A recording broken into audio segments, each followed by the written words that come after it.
Welcome back. I'm Joe. We're in the Shift Fashion Group lab, and on this series, we answer your questions. Before we jump into your questions, I just wanted to let you know to stay tuned to the end of the video. We're going to be going through some of our older videos and adding all of those items to our scoreboard. Let's jump into your questions. Soarland on YouTube writes, well, so many animals died because you wanted to destroy a jacket. Good job. So Soarland, I think one thing you have to realize is when you look at down production and let's say cow leather, these are byproducts of the meat industry. Most of the value in these animals are in their meat production, and the down and leather would otherwise be known as waste materials. So at the end of the day, this material is going to be there anyways, so you might as well use it because otherwise the alternative is just throwing it out. Finn on TikTok writes, do Carhartt work pants? We actually have a work pant shootout video planned for this, so stay tuned for that. 20-something gamer dad on TikTok writes, $1,300? Ah, ha ha ha. 1,300? Ha ha ha.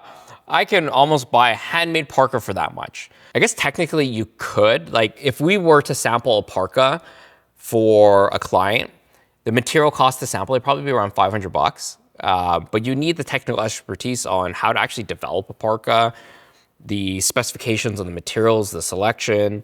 There's a lot that goes into sampling goods to the point where could I make a parka in-house for myself and make it a one-off? Yes. Am I going to go through that effort? No.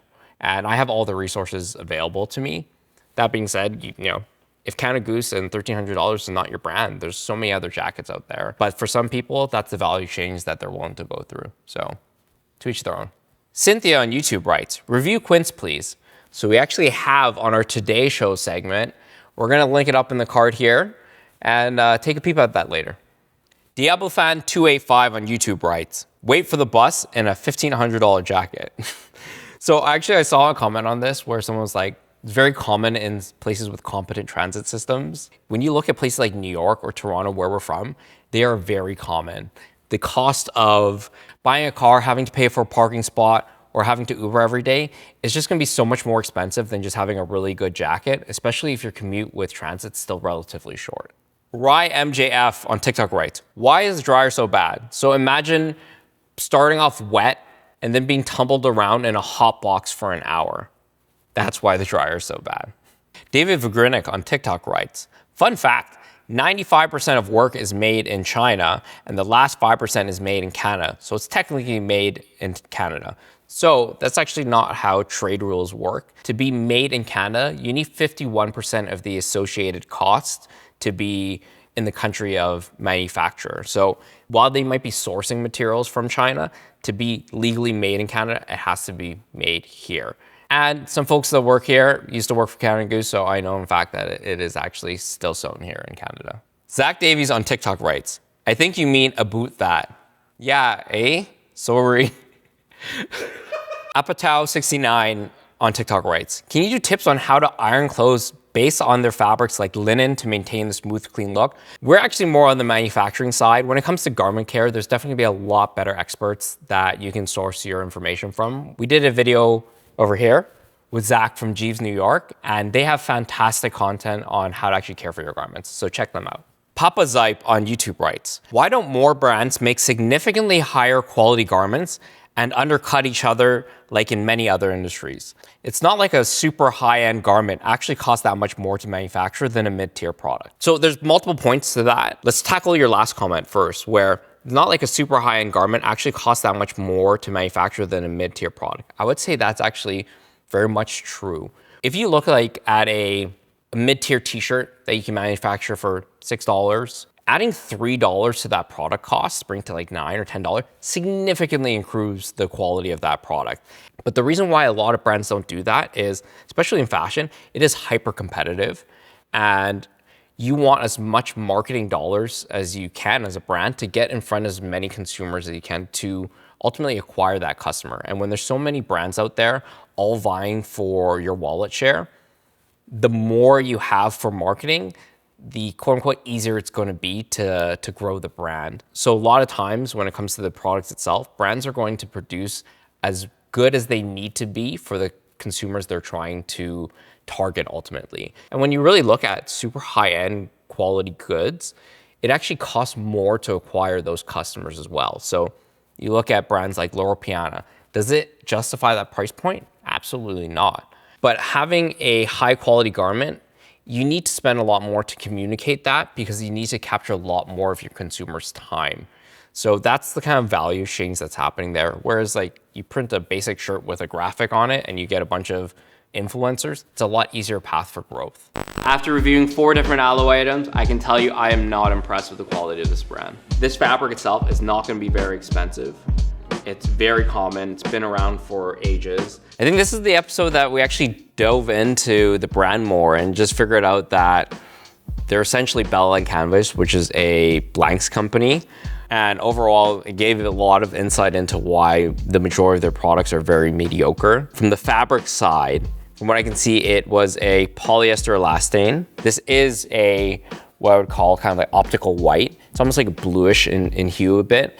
It's gonna be very difficult to maintain this color, especially in your armpits where you're gonna start sweating. It is a very standard, cheap fabric. They did brush it, which being sold in stores, it's gonna give you that soft hand feel. You're gonna leave the store like, ooh, I got this really nice shirt. Over time, it's just not gonna be durable. It's not gonna last. So for fabric, it gets a 6 out of 10.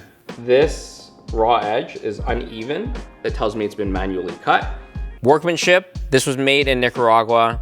There was a bar tack missing on one side. The seam here, they have a raw edge on the bottom of the hem. So workmanship, I'm going to give it a 6 out of 10 as well.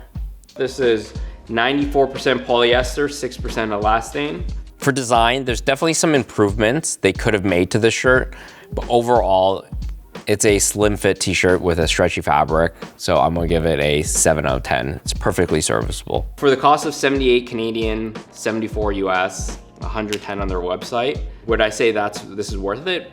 Definitely not. Value, this is $110 Canadian, which is mind-blowing for a shirt like this. And knowing the fact that same company that's Bell and Canvas, where they sell $8 to $10 t-shirt blanks, I think this is gonna get our lowest value score.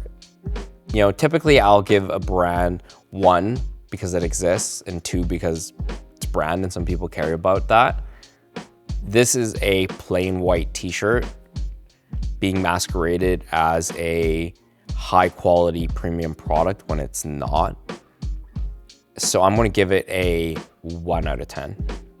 Kirkland. Okay, you're not getting a $100 legging here for $14. You're getting a $14, $15 legging here. I remember this one. As I said in the video, you're not getting a $100 legging for 15 bucks.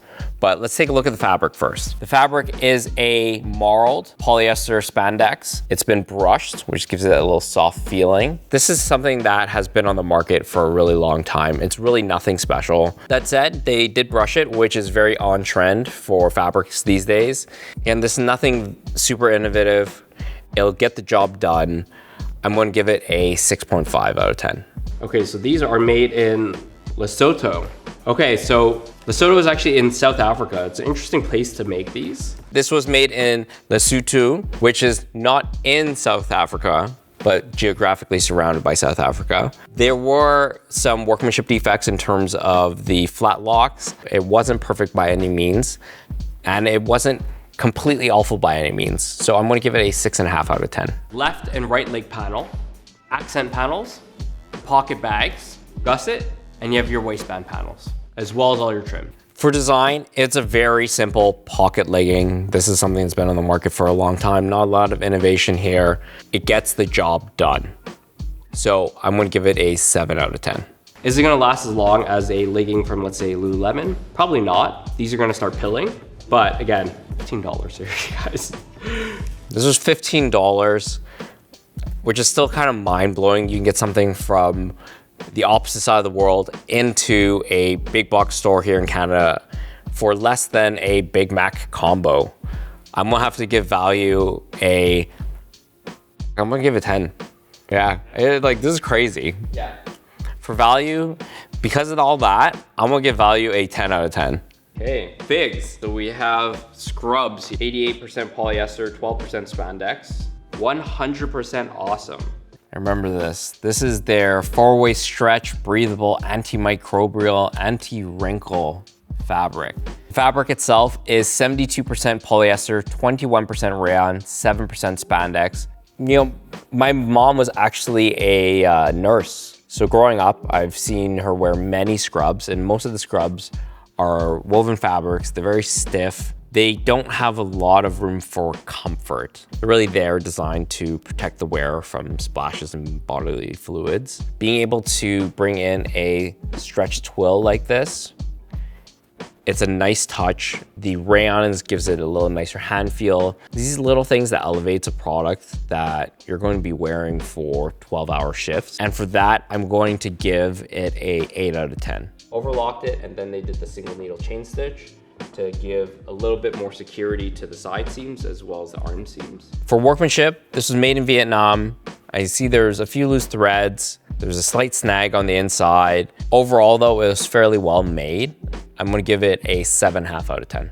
I think there's been a lot of design intent put into these garments to make them very functional. For design, there was a lot of Easter eggs in here. They took the time to bar tack what needed to be bar tacked, reinforce seams that need to be reinforced. The technical team that developed this clearly knows what they're doing. And because of that, I'm going to give it a 9.5 out of 10. If you're looking for something that's a little different, that can give you that self-expression that you can't get in other scrub brands, you're kind of going to have to pay that premium. So for value, for this set, it's $126. I think it is a little bit on the pricey side. I'm sure there's gonna be comparable offerings on the market right now that are not branded figs that would be a little bit cheaper. That being said, it is by no means a ripoff. This is a well-made product, it's well-designed. So for that, I'm gonna give it a 7 out of 10. So that's it for this FAQ. Be sure to comment down below, ask questions, and follow us on socials. Till next time.